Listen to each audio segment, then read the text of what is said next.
안녕하세요. 오늘 살펴볼 자료, 빅테크 CEO들의 보안 비용 문제인데요. 특히 마크 저커버그 사례가 좀 눈에 띄더라고요. 이 부분 같이 한번 얘기 나눠보죠. 자료 보니까요, 2024년에 메타가 저커버그 한 명 경호하는 데 쓴 돈이 무려 2,700만 달러, 그러니까 우리 돈으로 한 360억 원 정도 된다고 해요. 네, 360억 원이요. 이게 얼마나 큰 금액이냐면요. 다른 빅테크 CEO들 있잖아요. 애플, 엔비디아, 마이크로소프트, 아마존, 알파벳. 이 5명 CEO 보안 비용 다 합친 게 한 2천만 달러 정도인데 네, 그렇죠. 그거보다도 훨씬 많은 거죠. 정말 압도적인데 왜 이렇게 유독 저커버그한테만 많은 비용이 드는 걸까요? 네, 그게 사실 핵심 질문인 것 같습니다. 단순히 액수가 크다, 이걸 넘어서 왜 그런가 하는 점인데요. 자료에서도 몇 가지 이유를 좀 짚어주고 있어요. 아, 이유가 있군요. 네, 첫째는 뭐니 해도 저커버그가 메타의 창업자고 또 회사의 얼굴, 그러니까 굉장히 상징적인 인물이라는 점이죠. 그렇죠. 거의 동일시대죠. 맞습니다. 그러자 보니까 회사를 둘러싼 여러 논란들, 뭐 가짜뉴스 문제라던가 개인정보 유출이라던가 이런 비판들이 자연스럽게 저커버거 개인에게 확 집중되는 경향이 있는 거죠. 위협 수위도 같이 높아지고요. 아, 메타 스스로도 그 위임장에서 저커버거는 메타 브랜드와 동일시된다, 이렇게 인정할 정도니까요. 그러니까 회사에 대한 어떤 불만이나 비판이 바로 그냥 CEO 개인에 대한 위협으로 이어지는 거군요.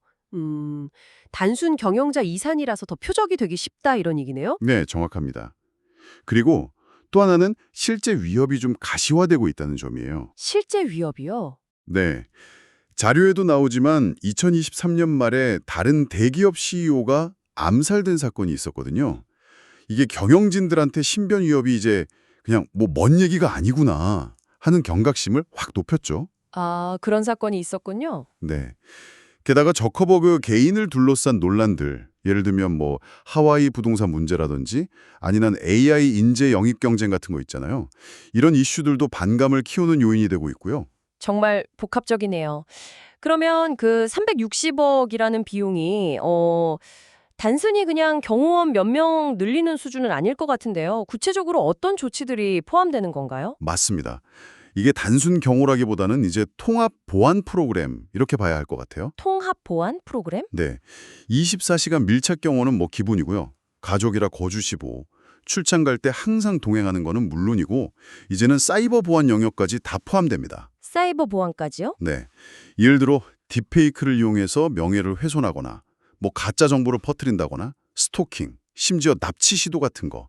이런 디지털 영역의 위협까지 전부 다 막는 시스템이라는 거죠. 와. 그래서 동원되는 인력도 보면 전직 FBI 요원이라든지 비밀경호국 출신, 군 특수부대 베테랑들, 뭐 그야말로 최정예 전문가들로 구성된다고 해요. 와.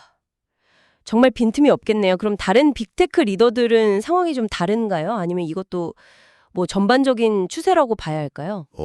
전반적으로 CEO 보안 비용이 늘어나는 추세인 건 맞아요. 아, 전체적으로요? 네. 자료를 보면 2024년에 미국 주요 빅테크 10개사의 CEO 보안 예산 총액이 4,500만 달러를 넘었고요. 대부분 전년 대비해서 두 자릿수 이상 증가율로 보였거든요. 꽤 많이 늘었네요. 그렇죠. 예전에는 사실 CEO 경호가 약간 회사의 위상을 보여주는 뭐랄까 이미지 관리 측면도 없지 않아 있었어요. 근데 이제는 성격이 완전히 달라졌죠. 어떻게 달라졌나요? 이제는 개인정보 보호, 그리고 물리적인 안전 확보, 또 방금 말씀드린 디지털 위협 대응, 이런 게 최우선 순위가 된 겁니다. 실질적인 위협 대응이군요. 네. 물론 알파벳의 순다르 피차이 같은 경우 680만 달러, 엔비디아 젠슨 왕도 350만 달러 정도 쓰니까 다른 CEO들 비운들 적은 건 아니에요. 근데 저커버그 경우는 그 증가폭이나 절대액 수면에서 뭐 단연 독보적인 거죠. 그렇군요. 그만큼 이제 그가 처한 위협의 어떤 강도나 복잡성이 좀 남다르다 이렇게 볼 수 있겠죠. 네. 단순히 뭐 돈이 많아서 쓰는 게 아니라 그만큼 위협의 성격 자체가 달라지고 있다는 신호로 읽어야겠네요. 그러면 이 자료들이 우리에게 던지는 좀 더 큰 메시지랄까 그런 건 뭘까요? 그게 한 두 가지 정도 흐름을 짚어볼 수 있을 것 같아요. 네. 첫째는 이제 거대 기술기업 CEO로 향한 위협이 이게 물리적인 공간을 넘어서 디지털 영역으로 아주 빠르게 확장되고 있다는 사실입니다. 아, 디지털 영역으로? 네. 그래서 보안도 이제 단순 신변 보호가 아니라 사이버 위협까지 다 관리하는 그런 통합적인 접근, 그런 솔루션이 필수가 된 시대다. 이런 거죠. 그렇군요. 통합적인 접근. 그리고 두 번째는 이게 어쩌면 더 중요한 점일 수도 있는데 CEO 개인의 안전 문제가 이제는 기업 전체의 어떤 지속 가능성하고 직결되는 핵심적인 경영 리스크로 떠올랐다는 겁니다. 경영 리스크요? 개인의 안전이요? 네. 예전에는 그냥 뭐 개인적인 문제로 볼 수도 있었겠지만 이제는 기술 산업의 사회적 영향력이 워낙 커지고 또 여러 논란들이 막 증폭되면서요.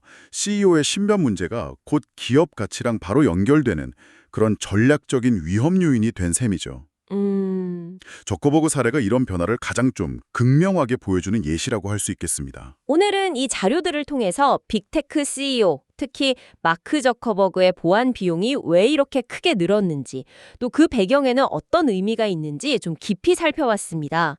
기술 발전이나 사회 변화가 이젠 한 개인의 안전 문제를 넘어서 기업의 핵심 리스크 관리 영역까지 들어왔다는 점이 참 흥미로우면서도 많은 생각을 하게 만드는 것 같습니다. 여러분께서는 이 현상이 앞으로 기업 경영 방식이나 또는 보안 산업 자체에 어떤 변화를 가져올 거라고 보시나요? 이 질문을 한번 던져보면서 오늘 마무리하겠습니다. 다음 시간에는 더 새로운 소식을 전해드리겠습니다.